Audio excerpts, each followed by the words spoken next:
एकांत में शंकर जी का ओटला, शंकर जी का मंदिर खाली पड़ा है। उस खाली पड़े मंदिर में कोई नहीं जाता तो कौन पहुंच गया? कुत्ता। कौन पहुंच गया? गाय। कौन पहुंच गया? पशु पक्षी जानवर जीव सांप बिच्छू सब उस मंदिर के अंदर होंगे, शंकर जी से चिपके रहेंगे, शिवलिंग से चिपके रहेंगे। चीटा शिवलिंग के पास, चीटी शिवलिंग के पास।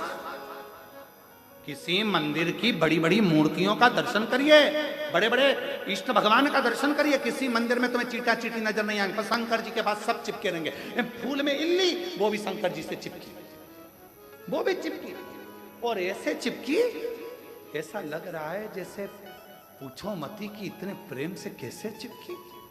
समझो, जब पशु पक्षी जानवर जलचर थलचर वायुचर ये सब शिव के करीब में है, क्यों?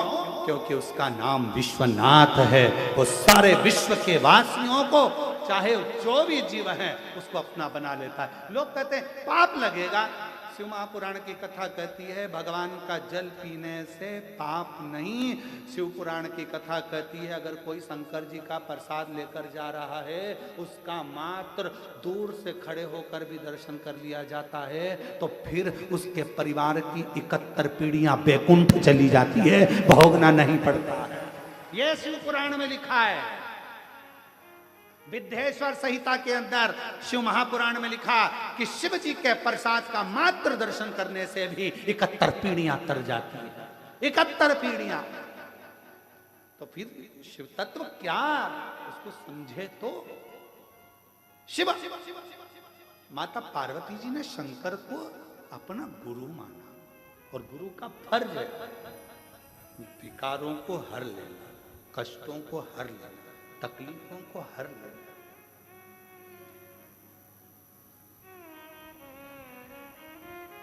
एक कथा आती है, दारूका नाम का एक असुर,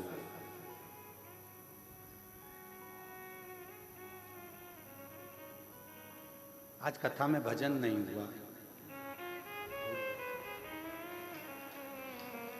भजन थोड़ी देर से लेते हैं, अब कथा चालू हुई है तो थोड़ा विचार। एक दारूका नाम का असुर, ठीक है, नींद तो नहीं आ रही है ना? हाँ ठीक है, दोनों हाथ उठाकर एक बार हर हर,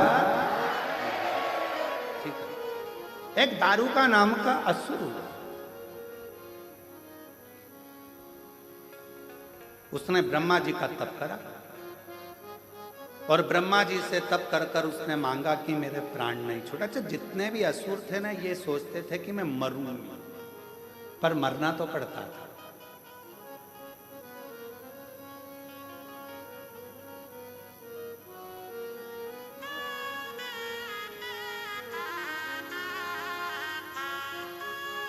जो दवाई तुम खाते हो,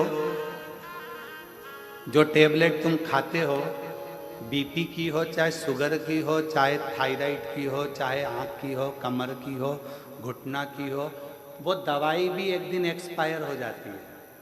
बोलो सही है कि गलत है? इसलिए लेने से पहले देखना पड़ता है एक्सपायर डेट।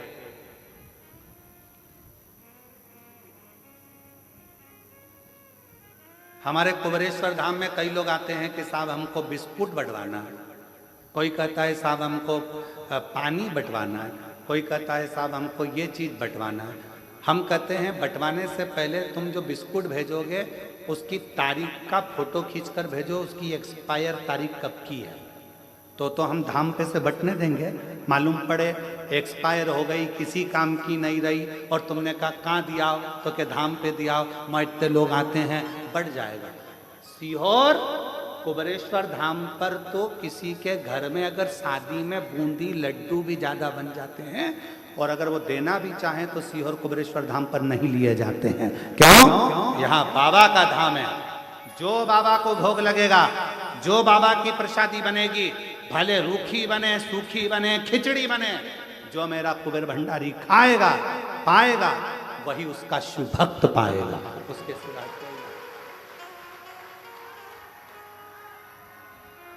कुबेर भंडारी जो पाएगा वो पाएगा। तो हमारे यहाँ पहले एक्सपायर तारीख देखी जाती है। लाओ जरा बिस्कुट का पूड़ा लाओ, देखो उसमें तारीख क्या लिखी है।